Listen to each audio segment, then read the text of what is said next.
सभी दर्शकों को नमस्कार। एक बार फिर आपका स्वागत है शाम की चाय की चर्चा पर।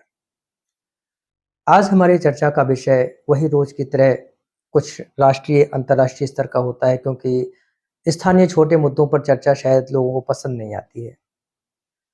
आज देश में एक ज्वलंत मुद्दा चल रहा है, वो है वन नेशन वन इलेक्शन, यानी एक राष्ट्र एक चुनाव। इस मुद्दे पर दो बयान आए हैं। एक बयान आया कि एक राष्ट्र एक चुनाव निरंतर चुनावी नौटंकी से छुटकारा है। तो दूसरा बयान आता है, जैसा कि हमारे विपक्ष की परंपरा है कि उसे हर बात का विरोध करना ही करना है, यानी हम बिने ही इसलिए हैं कि हमें तो हर चीज़ का विरोध करना है। और उन्होंने कहा कि वन नेशन वन इलेक्शन एक नौटंकी है और आम जनता का ध्यान मुख्य मुद्दों से हटाने के लिए, भटकाने के लिए है। हमारे साथ एक बार फिर से जाने माने समाजसेवी और राजनीतिक विचारक अमृतलाल जी हैं। हम उनकी राय इस मुद्दे पर जानना चाहेंगे कि वो हमारे दर्शकों को क्या मार्गदर्शन देना चाहेंगे। स्वागत है आपका। वन नेशन वन इलेक्शन ही होना चाहिए।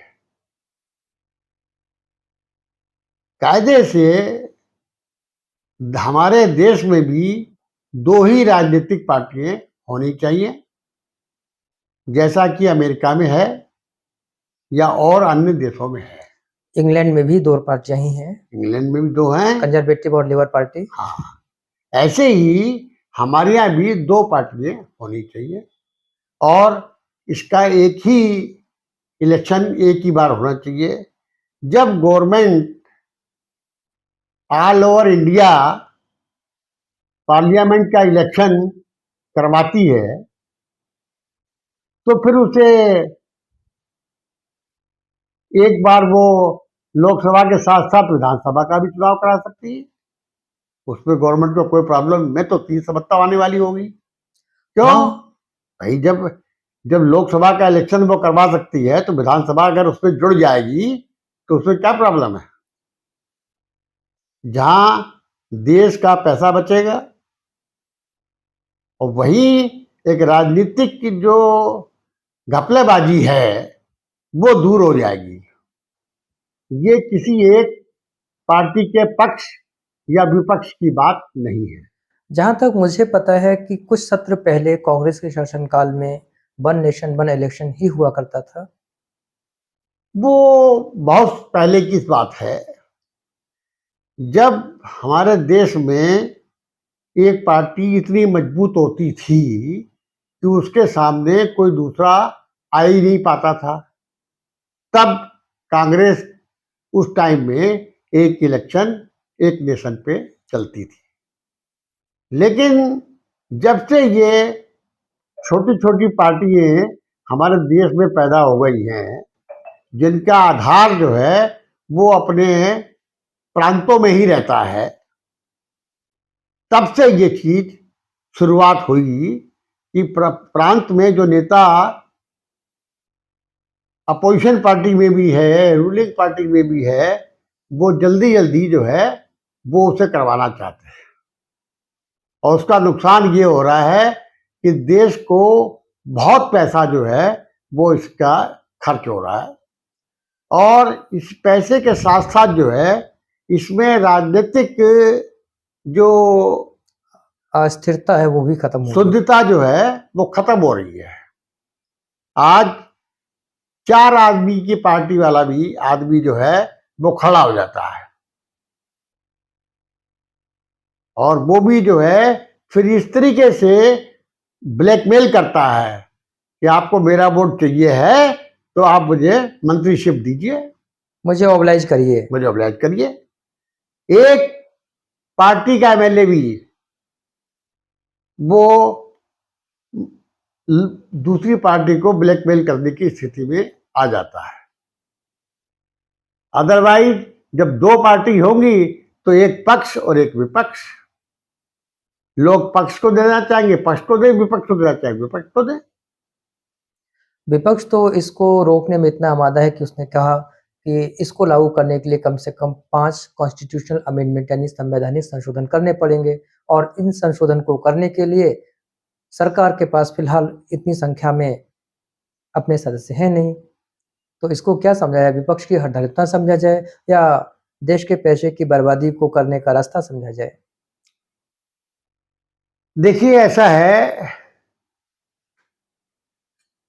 सत्तारूढ़ पार्टी का जो नेतृत्व है वो इस वक्त ऐसे व्यक्ति के हाथ में है जो सत्तारूढ़ पार्टी का ही नेतृत्व नहीं कर रहा है, वो कायदे से हमारे देश का नेतृत्व कर रहा है। उसे इस बात की भी कोई तमन्ना नहीं है कि इससे हमारी पार्टी को नुकसान पहुंच सकता है। उसके लिए देश सर्वोच्च है और पार्टी सेकंड है।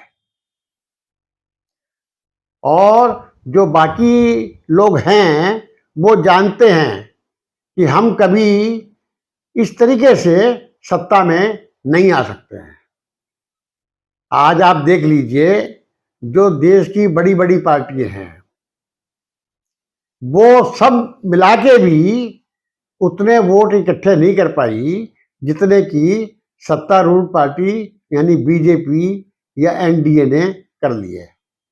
ये तो कुछ कमियां रही बीजेपी की, अदरवाइज बीजेपी को इकल्ले अपने दम पे ही इतने एमपी उसके आ जाते हैं। लेकिन वर्तमान परिस्थितियों में जब इनके पास उतने संख्या में सदस्य नहीं हैं, सांसद नहीं है, तो क्या ये इस विधेयक को पारित कराने में सफल हो पाएंगे?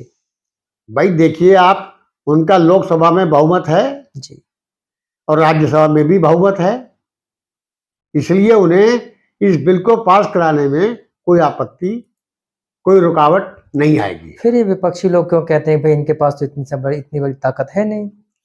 अरे भाई, विपक्षी दल अगर ताकत नहीं तो इसे गिरा दें। इस गवर्नमेंट को गिरा क्यों नहीं देते हैं? उन्हें को रोक रहा है क्या? वो जानते हैं कि हम इस गवर्नमेंट को गिरा नहीं सकते। उनके पास संख्या बल इतना है। और मैं ये समझता हूं कि मोदी की जो दूरदर्शिता है, उस दूरदर्शिता नीति के कारण मोदी के पास जितने संख्या में लोग पहले थे उससे कहीं ज्यादा ही अब होंगे। अगर कभी भी ये मौका आएगा शक्ति परीक्षण का तो मोदी के पास ज्यादा संख्या में लोग होंगे। एट प्रेजेंट जो एनडीए है उससे भी ज्यादा लोग उसके पास निकलेंगे।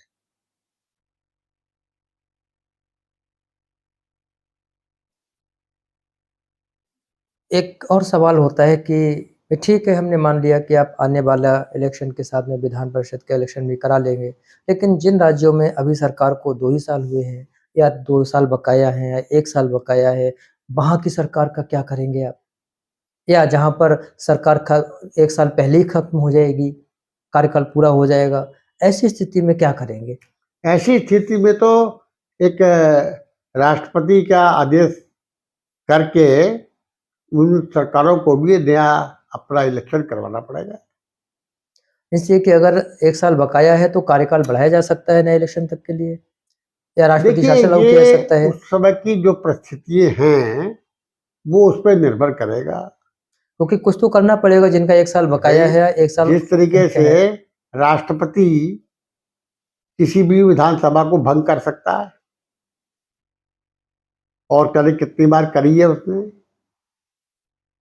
ऐसे ही वो अपने आदेश से ये भी कर सकता है कि इस अ, संविधान संशोधन पे एक इलेक्शन एक नेशन होना है तो वो बाकी जो सरकार राज्य सरकारें आड़े आ रही हैं उन पे भी अपना राष्ट्रपति शासन लागू करके वहां वो कर सकता है।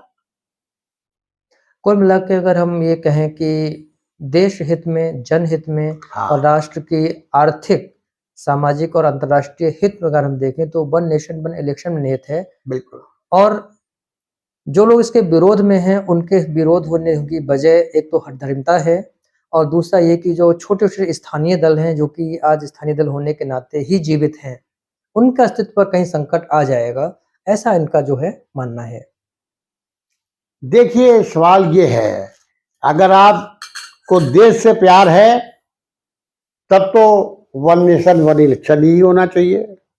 और अगर आपको अपने से ही प्यार है, अब देश का कुछ भी हो, तो फिर आप जो कर रहे हैं वो ठीक कर रहे हैं।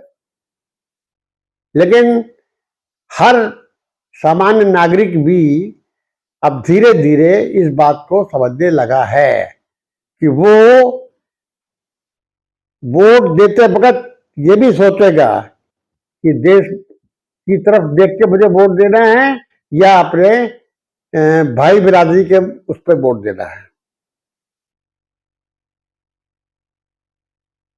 व्यक्तिगत निहितार्थों से ऊपर उठकर हाँ, राष्ट्रीय हितों के हिसाब से बिल्कुल काम करना बिल्कुल पड़ेगा। बिल्कुल बिल्कुल। और अगर हम अभी नहीं इस चीज से बाज आए तो फिर भविष्य अंधकार में होने से कोई बचा नहीं सकता।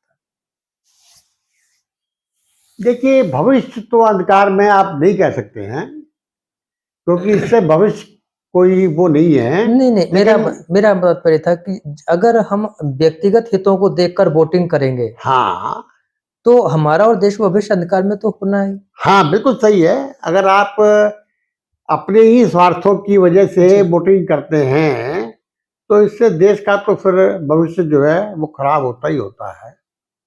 और हम इतिहास दोहराना नहीं चाहेंगे बिल्कुल भी। इतिहास को दोहराना नहीं चाहिए। और दूसरे ये कि भाई देश हित को जो है वो आगे रखकर ही कोई काम होना चाहिए। आपका बहुत बहुत धन्यवाद।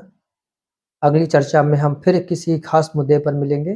तब तक के लिए सबको नमस्कार। चलिए, थैंक यू।